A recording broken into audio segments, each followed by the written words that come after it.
नमस्कार देवियों और सज्जनों, व्यालोकवाणी में आप सभी का स्वागत है।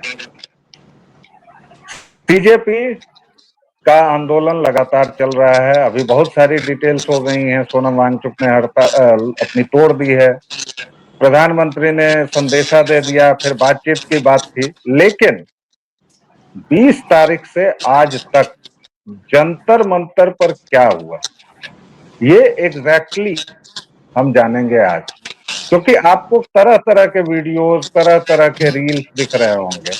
मैं बिहार में बैठा हुआ हूं, आप कहीं और बैठे हैं। थोड़ी बहुत मेरी आवाज में अगर खड़बड़ाहट दिख रही होगी तो माफ कीजिएगा, सहयोग कीजिएगा, क्योंकि मैं यात्रा में हूं। हमारे साथ हैं जो अतिथि, उनका परिचय करा देता हूं। अमित कुमार हैं, प्रखर पत्रकार हैं, फिलहाल द भगवा नामक पोर्टल चलाते हैं, यूट्यूब चैनल चलाते हैं, लेकिन उसके पहले लंबा इनका और मेरा साथ है और इनका उतना ही लंबा एक्सपीरियंस भी है।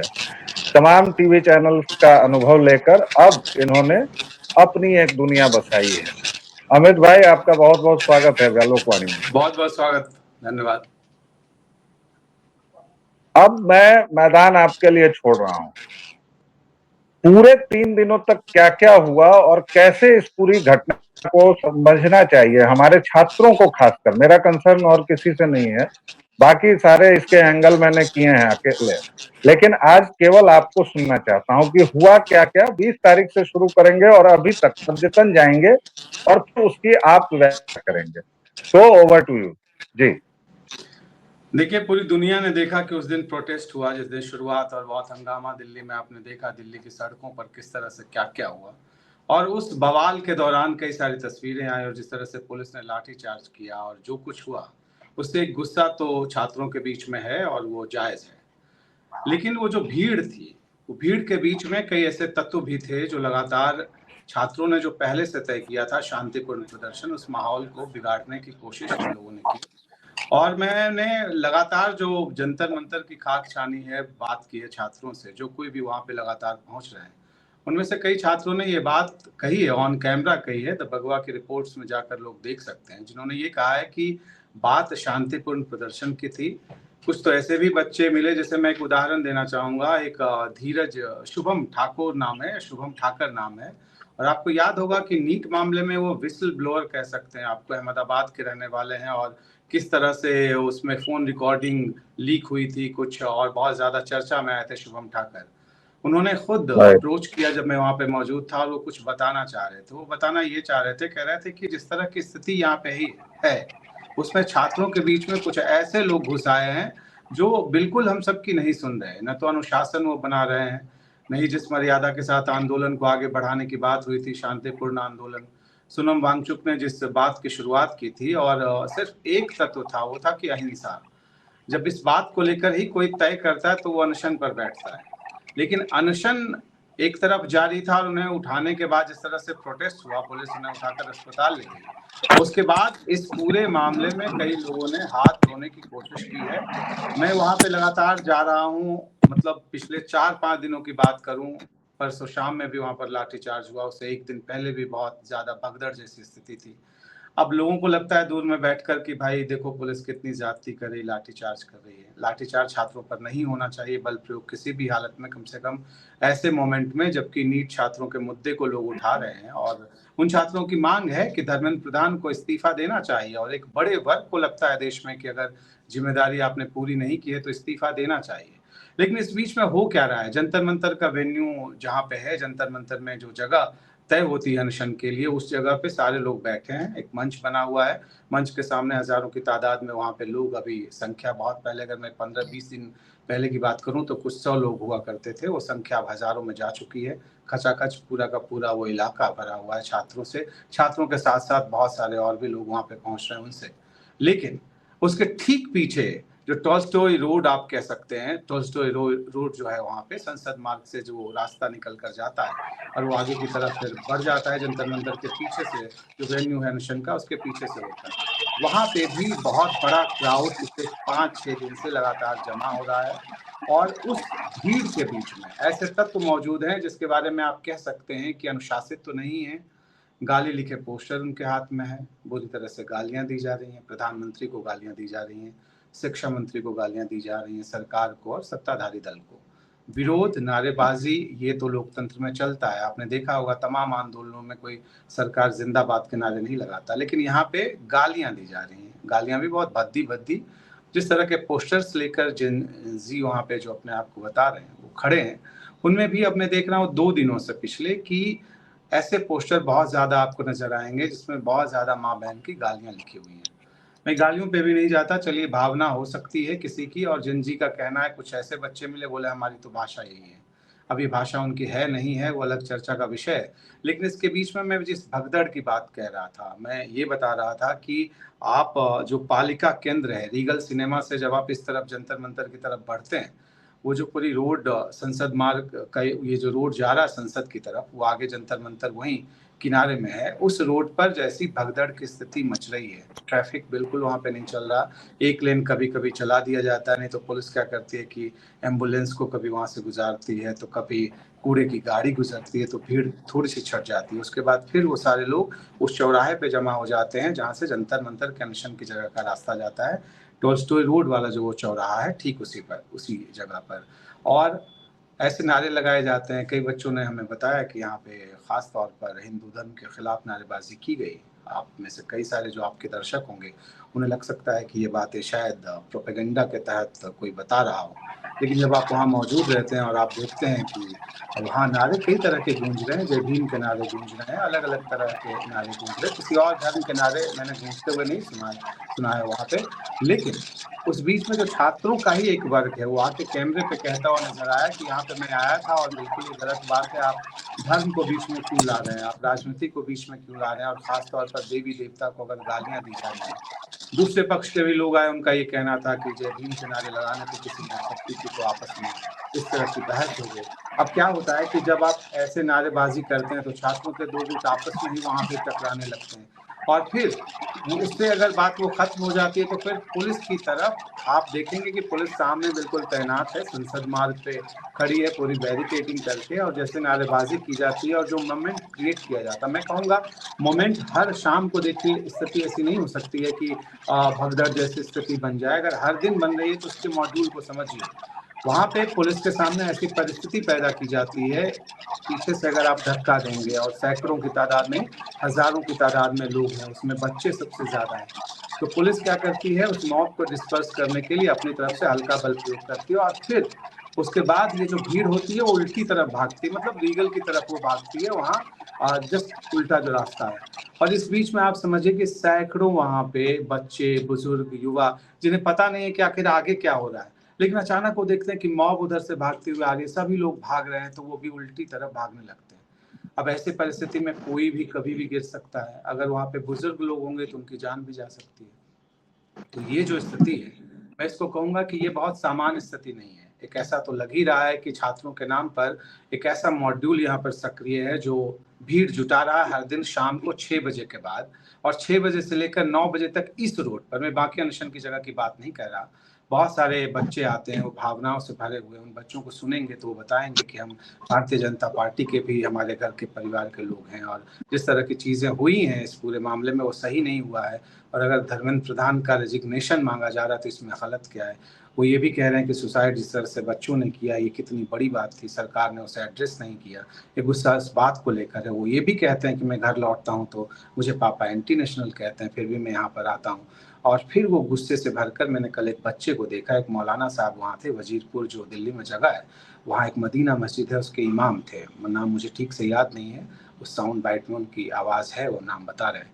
तो वो वहाँ पे मौजूद थे और वो मीडिया से बात कर रहे थे, मीडिया या कुछ यूट्यूब के चैनल्स वहाँ पे थे। तो मौलाना साहब, उनके साथ और 1-2 बच्चे, इमाम साहब और 1-2 जो उनके साथी थे, और कई सारे बच्चे उनके साथ मौजूद थे, और बातें हो रही थी, माइक पे वो बाइट्स दे रहे थे। और वहाँ पे एक बच्चा उबलता हुआ, शुभम नाम था उसका, वो मुझे मिला, मैंने बुलाकर पूछा क्या दिक्कत है, तो उसने उबलता हुआ कहा कि मैं तो आईसा और एसएफआई के प्रोटेस्ट में बिल्कुल साथ चला था, और मैं सदस्य नहीं हूँ, लेकिन जो आंदोलन था और जो भावना है इसके लिए मैं अमृतसर में जॉब कर रहा था, वहाँ से छोड़ के आया, और यहाँ पे मैं ये देख रहा हूँ कि यहाँ पर धर्म वाली बात हो रही है, राजनीति वाली बात हो रही है, मेरा क्या लेना देना धर्म और राजनीति से, हम तो स्टूडेंट से कम बात सुनी जानी चाहिए। तो ये जो स्थिति है, बिल्कुल बोलिए जी, 4 बिंदुओं पर मैं आपकी राय जानना चाहता हूँ। पत्रकारों की भी पिटाई हुई है, पत्रकारों को भी खींचा गया है, झूमा झटकी हुई है, कुछ लड़कियों के साथ बदतमीजी हुई है, दिल्ली में भी, पटना में भी। और उसके बाद धार्मिक नारे लगाए गए एक खास धर्म के खिलाफ। जो भीड़ है वहां, अब निहंग कौन से विद्यार्थी हैं मुझे नहीं पता, जय भीम आर्मी है, उसमें कुछ हो सकते हैं लोग, विद्यार्थी भी हो सकते हैं, कुछ किसान आंदोलन वाले लोग हैं। आपको आज के डेट में क्या स्ट्रक्चर लग रहा है कि ये आंदोलन अब विद्यार्थियों के हाथ से फिसल गया है या क्या, और इसको कैसे समझें? आप इसके साथ, इन दोनों पॉइंटों के साथ आप इसको कंक्लूड करें प्लीज। जी देखिए, जो मैंने जो देखा, वोकल सबसे ज्यादा वो लोग हैं जो कि एक बड़ी तादाद में, चाहे वो जय भीम के नारे लगाती आती हुई भीड़ हो, और फिर वो गोल गोल वहां पे घूमते हैं। घूमने के बाद हम ये देखते हैं कि आगे की तरफ जाते हैं और पुलिस वाले फिर उन्हें पीछे धकेलते हैं। उनके साथ में हमने 2 दिन पहले देखा कि निहंगों का जत्था आया था, उसमें सारे तलवार वाले लोग नहीं थे, लेकिन कम से कम 8, 10, 15 तो थे ही आगे में। उन्हें आगे किया जा रहा था, वो बिल्कुल पुलिस के सामने उस पोच में तलवार लेकर खड़े थे। पुलिस मूकदर्शक बनी हुई थी। बार बार फिर तलवार लहराते हुए वो जो भीड़ थी वो 2-3 चक्कर लगाती हुई वहां पर घूमी। वहां से भी नहीं हुआ तो फिर वो जंतर मंतर के पीछे, जो मैं टॉलस्टॉय रोड की बात कह रहा हूँ, वहां उस तरफ गए सीधे, और वहां पूरा एक चक्कर वो धार्मिक नारे लगाते हुए घूम के आए। यहाँ तक भी चलिए बात समझ में आती है कि एक दिन की बात है। अगर हर दिन ये तस्वीर 2-3 दिन लगातार नजर आती हो तो फिर हमें लगता है, सोचने पे ये बात लगती है कि कहीं ना कहीं इस तरह की स्थिति बनाने के पीछे शायद कोई सोच रहा हो। क्योंकि अगर सिर्फ छात्रों की मैं बात करूं तो वो छात्र पोस्टर लेकर वहां पे खड़े हैं, वंदे मातरम के नारे लगाए जा रहे हैं, भारत माता की जय के भी नारे लगाए जा रहे हैं। हालांकि जो जय भीम के नारे लगा रहे थे लोग, वो भी भारत माता की जय के नारे लगा रहे थे। लेकिन उन सब के बीच में मैं कुछ गालियों का जिक्र करूं, पूरा नहीं बताऊंगा। नीम का पत्ता कड़वा है, आगे आप समझिए, प्रधानमंत्री के नाम से वो गाली थी। गाली और भी कई तरह की दी जा रही थी, मैं सारी गालियों का जिक्र नहीं करूंगा। और इस तरह की बातें लगातार वहां पे दोहराई जा रही। तो आप जिस मॉड्यूल की बात कह रहे थे कि छात्रों के हाथ में वो चीजें क्या है, तो एक तो ये मॉड्यूल है। दूसरा, आपने कहा पत्रकारों की बात की, तो मैं ये देख रहा हूँ कि कोई भी अगर माइक लेके वहां पे जाता है तो उसका इंटरव्यू भीड़ लेती है। आपसे पूछा जाता है कि बताओ गोदी मीडिया हो। अब बताओ गोदी मीडिया, इसके लिए आप उस भीड़ के सामने जो सेंसर करने के लिए खड़ी है, आप बताइए वहां पे क्या बताएंगे? आप ये कह सकते हैं कि मैं इस चैनल से हूँ। अगर मैंने अपना चैनल का नाम दी भगवा बताया तो मुझे और भी ज्यादा वहां पे प्रतिरोध का सामना करना पड़ता। हालांकि अभी तक शुक्र है कि मैंने बातचीत से बातें सुलझा ली हैं और सबको सुनने और सबको समझने की कोशिश की और उनकी बात को भी कैमरे पे रिकॉर्ड किया। वैसे स्थिति नहीं आई। लेकिन कल का एक उदाहरण देना चाहूंगा। हम वहां पहुंचे ही थे दोपहर के वक्त में, जंतर मंतर, लगभग 2:30-3 बजे का वक्त होगा। और वहां पे मैंने देखा चारों तरफ से कम 40 से 50 वहां पे युवक थे, लड़के आप कह सकते हैं वो थे, और एक लड़की वहां पे बीच में थी, और चारों तरफ से उसे घेर कर गोदी मीडिया हाय हाय, गोदी मीडिया हाय हाय। हाँ, दिलचस्प वो बात वीडियो देखी देखा मैंने। उसके हाथ में मैंने कोई कैमरा नहीं देखा, उसके हाथ में कोई माइक नहीं देखा। अब जो स्थिति थी वहां की, बाद में एक मित्र ने नीचे टिप्पणी की, जमशेद मित्र हैं, पुराने साथी रहे, उन्होंने टिप्पणी की कि नहीं ये तो जी मीडिया की पत्रकार थी। अब मुझे नहीं पता वो कहाँ की पत्रकार थी।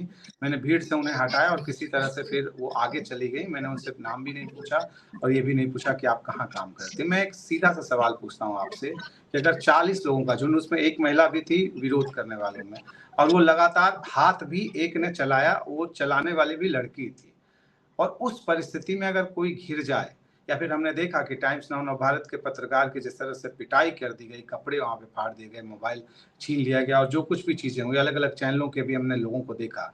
अब किन चैनलों ने किन मुद्दों पे कैसी स्थिति अपनी छवि बनाई, मैं उस बात पे नहीं जाऊंगा। कई सारे बहस का ये विषय लंबा हो सकता है, क्योंकि बहुत ज्यादा रोष राष्ट्रीय मीडिया को लेकर वहां पर देखा जा रहा है। और ये बात मैं कह दूं कि सिर्फ कुछ संगठनों के लोग रोष नहीं जता रहे हैं, जो आम छात्र हैं वो भी इस बात को लेकर रोष जता रहे हैं कि छात्रों के पक्ष की बजाय सरकार के पक्ष को पहले दिन से राष्ट्रीय मीडिया के कुछ चैनलों ने रखा। इस वजह से उनसे गुस्सा है और बिल्कुल हम उनसे बात करना नहीं चाहते, क्योंकि उन्हें लगता है कि ये जस्टिफाई नहीं करेंगे हमारी बातों के साथ, कुछ और तरह से मिर्च मसाला लगा कर वो पेश करेंगे हमारी बात ढंग से। ये तो 2 बातें हो गई। तीसरा आपने क्या बात पूछी थी? मैं इस बात में एक बात जोड़ना चाहूंगा। हमारे एक मित्र, आपको याद होंगे, रुपेश कुमार, जो ईटीवी में काम करते थे, उनके साथ पर्सनली हैकलिंग हुई है। और बरखा, हाँ, अब मैं समझ गया, मैं उस बात पे आ रहा हूँ। मैं उस बात जी पे आ रहा हूँ, आपकी बात में समझ रहा हूँ। दिल्ली में ये कुछ हुआ, अब मैं पटना के मॉड्यूल की बात कर रहा हूँ। रुपेश जी से मेरी भी बात हुई, उनके साथ जिस तरह से उनको धकियाने की कोशिश हुई और जिस मॉब में वो घिरे थे पटना में, वो मॉड्यूल लगभग वही था। जंतर मंतर की जो भीड़ है, उसका जो अंदाज है, जो आक्रामक लोग हैं उनका अंदाज, मैं सबकी बात बिल्कुल नहीं कर रहा, बार बार दोहरा रहा हूँ। वो जो मैं तो यहाँ रेशियो भी बताना चाहूंगा, ये रेशियो लगभग 70-30 का है और ये बहुत ही दुर्भाग्यपूर्ण स्थिति है। मतलब ऐसे लोग ज्यादा हैं जो कन्फ्रंटेशन के मूड में ऐसे हैं कि कुछ भी कर गुजरने को उतारू वहां पे नजर आते हैं। अभी तक सौभाग्य देश का है कि ऐसी कोई वहां पे घटना बड़ी नहीं हो पाई, लेकिन किसी दिन हो सकती है इस तरह में। तो ये जो मॉड्यूल की बात कर रहे हैं वो अंदाज बिल्कुल उसी तरह से लगता है, ऐसा है कि कोई स्क्रिप्ट लिखी गई है और उस पर एक्ट किया जा रहा है और उसी तरह से भीड़ का एक कुनबा जमा किया जा रहा, वही आक्रामकता दिख रही है, वही नहीं सुनना, वही हमला कर देना, मीडिया कर्मियों को देखकर ही भय का वातावरण क्रिएट कर देना। तो ये सिर्फ नेशनल न्यूज तक ही सीमित नहीं रहा। तो कोई भी, अगर आपने देखा होगा कि एक वहां पे महिला पत्रकार थी, वो किसी यूट्यूब चैनल से थी, किस तरह धकियाया गया, उनके साथ कैसी जी अभद्रता की। तो ये बहुत दुर्भाग्यपूर्ण स्थिति, और कहेंगे कि इसमें मैचिंग है। जो कुछ भी नजर जी आया पटना में, रुपेश जी को मैंने देखा, टीवी9 भारतवर्ष के वरिष्ठ पत्रकार हैं, और जो कुछ हमने दिल्ली में देखा वो बिल्कुल मॉड्यूल और सोच और तरीका एक तरह का है। चिंता की बात यह है कि जी क्या कोई इस चिंगारी के बीच में उसे हवा देकर भयंकर आग लगाना चाह रहा है क्या? अगर मुद्दा बच्चों का है तो बच्चों का मुद्दा बहुत बड़ा है, लेकिन जो कुछ इस बीच में हो रहा है उसको लेकर सबको जी। सतर्क रहना होगा। अब आखिरी सवाल, लेकिन उसी मीडिया में, मतलब ये आप पूरे 3 दिन 4 दिन और अभी की घटनाओं को आप कैसे विश्लेषित करते हैं, सवाल मेरा ये है। लेकिन मीडिया पर मैं ये कहूंगा कि उसी में, और आप चूंकि हैं इसलिए मैं बहुत सारे शब्दों का इस्तेमाल नहीं कर रहा हूं, वरना आप मेरी भाषा जानते हैं। उसी में बरखा दत्त भी माइक लेकर हैं, उनकी बात पूरी सुनी जा रही है, वो जैसे उसका पार्ट हो। और उसी में एक महिला पत्रकार है, शायद वो ऑफ इंडिया की है जहां तक मैं उसे समझ पाया हूं, और रितिका चंदोला या जो भी उसका नाम है, क्योंकि मैंने कभी उसके साथ काम किया था, उसको हैकल किया जा रहा है। ये बिल्कुल। सारी घटनाएं हो रही हैं। और अंतिम सवाल वही है कि इस पूरे को आप कैसे विश्लेषित करते हैं, एक बिल्कुल पत्रकार के तौर पर, एक पेरेंट के तौर पर, एक नागरिक के तौर पर? जी देखिए, पहली बात, एक नागरिक के तौर पर प्रोटेस्ट बहुत ही जायज है, और मुझे लगता है कि ऐसे बिंदु पर सरकार के सामने एक प्रतिरोध का, कह सकते हैं, जंजीर सामने दिखाया जाना जरूरी था। शुरुआत कैसे हुई वो मैं बताता हूँ। लगातार मैं शुरुआती दिनों में जा रहा था तो वाम छात्र संगठन के वहां पे बमुश्किल कह सकता हूँ मैं आपको 200 कुल मिला के लोग, उसमें डफली बजाते लोग, उसमें पेंटिंग करते लोग, उसमें लाइब्रेरी लगाते लोग, उसमें अलग अलग तरह की कलाकृतियां पेश करते लोग, और उनमें से उन्हीं के संगठन के कई सारे अनशन पर भी बैठे नौजवान मैंने देखा, जो कई दिनों तक अनशन पर बैठे रहे, उनकी तबीयत बिगड़ती रही, वजन घटता रहा। संख्या इतनी ही थी, लेकिन सोनम वांगचुक के अनशन के आगे बढ़ने के बाद जिस तरह से उन्हें दिल्ली पुलिस उठाकर ले गई, सबसे बड़ा आग में घी का काम उसी घटना ने किया, जिस तरह से ले जाया गया। उसके बाद वाम संगठनों की जो वहां पे मैनेजमेंट, सब कुछ तो था ही, वो सारे लोग ही मैनेज कर रहे थे, लेकिन बाद में ये जो तस्वीरें थी वो इतना ज्यादा उद्वेलित कर गई कि एक बड़ा वर्ग जो जंतर मंतर नहीं पहुंच रहा था वो पहुंचने लगा, और उसमें सिर्फ वाम संगठनों से कनेक्टेड लोग नहीं थे, फिर एक भीड़ थी। अब वो भीड़ किस तरह से जुटाई गई, भीड़ खुद भी वहां पे बहुत बड़ी तादाद में लोग लगातार आ रहे हैं, तो उनको आप ये नहीं कह सकते कि सभी को किसी ने वहां पे जुटाया है। लेकिन अगर कोई टूल किट होता है तो मुझे ऐसा शक है कि इसके पीछे ऐसे लोग एक्टिव हैं। देखिए, मैंने सीपीआई के महासचिव जो डी राजा हैं उनसे भी बातचीत की थी मौके पर, उस दिन जिस दिन दिन भर पूरी हिंसा हुई, उस दिन रात को इसके साथ एनी राजा भी थी, और एनी राजा बता रही थी कि मैं तो पहले दिन से यहाँ पे आ रही हूँ और इनका साथ नहीं छोड़ूंगी। और कई सारे पॉश लोग मुझे नजर आ रहे थे, अभिजीत दीपके वहाँ पे फुटपाथ पर तब बैठकर मीटिंग कर रहे थे, और वहाँ पे मुझे कई सारे लोग ऐसे लग रहे थे, बहुत प्रबुद्ध, कोई प्रोफेसर हों, बाकी सारे लोग हों, वो सारे लोग वहाँ पे थे। आपको याद होगा हमने एक वीडियो भी दिखाया था जिसमें पहले उस तस्वीरों में समझाया जा रहा था कि नाम रहेगा अल्लाह का, और उसका मतलब हाईएस्ट वेदांत बताया जा रहा था मंच से। नाम रहेगा अल्लाह का, कोई प्रोफेसर जैसी लग रही थी, मैं नाम नहीं जानता उनका। तो वहां पे वो भी मैंने देखा, वो तस्वीरें भी देखी और ये समझाने की कोशिश थी। बाद में कई लोगों ने ये सवाल उठाया कि आप नाम रहेगा अल्लाह का, इस तरह की बातें, और सिर्फ एक धर्म विशेष के प्रति प्रेम, बाकी के प्रति वैसी भावना नहीं, तो क्या आप आंदोलन को आगे बढ़ा रहे हैं या फिर कोई एजेंडा चला रहे हैं इस मंच से? अभिजीत दीपके को लेकर मैं आपको बताऊं कि ज्यादातर जो लोग अब भी वहां पे पहुंच रहे हैं उनमें से सबकी जुबान पे सोनम वांगचुक का नाम है। ज्यादातर जो बच्चे वहां नाराज नजर आ रहे हैं, जिस तरह के जो प्रोटेस्ट में हिंसा जैसी स्थिति है और जो गाली गलौज चल रहा है, उनका ये कहना है कि अभिजीत दीपके हमारे नेता नहीं है, सोनम वांगचुक के प्रति हमारा बहुत ही भाव है और उनके अनशन की वजह से हम यहाँ तक आए हैं। तो ये तो बात समझ में आती है कि वाम संगठनों की एक बड़ी भूमिका वहां पे थी, धीरे धीरे थी, लेकिन आगे जब क्राउड बहुत बढ़ गया तो वो किस तरह से इस भूमिका को निभा रहे हैं और उनका अंदाज क्या है इस क्राउड को अपनी तरह से इस्तेमाल करने का, वो मैं नहीं बता सकता, वो तो कोई जांच करने वाले बताएंगे। लेकिन ऐसा लगता है कि वो लोग चाहते थे कि इस तरह की स्थिति बने कि बहुत ज्यादा यहाँ पे स्थिति दबाव बढ़े सरकार पर। लेकिन दबाव दिल्ली में जो कुछ हुआ उस दिन की वजह से ज्यादा बढ़ा है और उसके बाद लगातार जो भीड़ आ रही है वो भीड़ कई राज्यों से आ रही है। देखिए, पंजाब हरियाणा के आसपास के लोग ये बड़ी तादाद में आ रहे हैं और जिस तरह से सबके खाने के इंतजाम वहाँ हो रहे हैं और डिलीवरी के जो अलग अलग ऐप्स हैं उनके जरिए जो थोक के भाव में वहाँ पे सप्लाई लाइन कह सकते हैं, खाने के पीने के सारे इंतजाम है। तो सारी बातें आप कह सकते हैं इसमें देशभक्ति से भरे लोग भी हैं पर्दे के पीछे और कोई इस चिंगारी से अपने हाथ सेकने की भी तैयारी कर रहा है। तो दर्शकों श्रोताओं, अमित कुमार की बातें आपने बिल्कुल ऑन द स्पॉट सुनी और ये पत्रकारिता होती है। मैं यही बात करता हूँ, यही दिखाना चाहता हूँ कि असल पत्रकारिता क्या होती है। ये ना तो रवीश कुमार वाली है। अमित भाई कुछ देर कान बंद कर लीजिएगा क्योंकि अब मैं कुछ लोगों का नाम लेकर एक उनको बात और कुछ सुना कुछ देता हूं, कहूंगा। फिर मैं कान बंद कर लूंगा। आपने एक चीज जो कही बीच में कि मंच पे जगह खास लोगों को दी जाती है और उनके लिए बहुत ही प्रोटेक्टेड वातावरण होता है, तो वो बातें हैं यहाँ पे चुनिंदा पत्रकारों को मंच पे नियमित तौर पे जगह मिलती है। अब मेरी बात मैं करूं तो मैंने कभी संपर्क ही नहीं किया, मुझे जनता को वहां देखने जाना था, किसी व्यक्ति विशेष से मतलब नहीं था, मुद्दे से मतलब था। लेकिन वहां पे कुछ जो स्वनामधन्य पत्रकार हैं उनको मंच पे जगह दी जाती है, आगे उनके लिए बहुत ही वेन्यू तक तय है, समय समय पर उनको उन ग्रुप से भी जोड़ कर रखा गया जहाँ आंदोलन के बारे में बहुत सारी चीजें दिखाई जाती है। एक बात और बता दूं आपको, उस दिन जो आपने देखा था कि वहाँ जो ड्रोन कैमरे से जो फुटेज लिए गए और सीजेपी ने भी फुटेज को आगे बढ़ाया और क्राउड दिखाने की कोशिश हुई थी, तो वो भी एक हमारे मीडिया के मित्र के बारे में बताया जा रहा है कि वो फुटेज उनकी तरफ से दिया गया था। तो मतलब इस तरह से सब के आपस में दोस्ती चल रही है और इस आंदोलन में बहुत सारी व्यूअरशिप भी है। तो कई लोगों को लगता है कि हम अगर बढ़ चढ़ के बाकी एक भाव के मुद्दों को हवा देंगे तो ज्यादा व्यूअरशिप मिलेगी। मेरे जैसे लोग दोनों तरफ से मारे जाते हैं, क्योंकि जितने भी भगवाधारी लोग हैं वो ये कहते हैं कि आप हर तरफ ऐसे भी लोगों के पास पहुंच जाते हैं और जिन चीजों को दिखाते हैं वो बहुत अलग है, भगवान नाम जायज नहीं है। और जो भगवाधारी लोग नहीं है, जो जिन्हें भगवान नाम से नफरत है, हमारे कई मित्र हैं जिन्हें भगवान नाम से देखिए नफरत है, वो लोग ये कहते हैं कि ये क्या भगवा अगर नाम रखा है तो इसका काम क्या होगा, आप समझ लीजिए। तो खैर इसके बीच से भी गोदी मीडिया हो गए, तो आप गोदी मीडिया हो गए। तो दर्शकों श्रोताओं, ये पूरी बात मैंने अमित जी से इसीलिए की कि आप सही मायनों में समझ सकें कि पत्रकारिता क्या होती है पक्ष विपक्ष के बिना।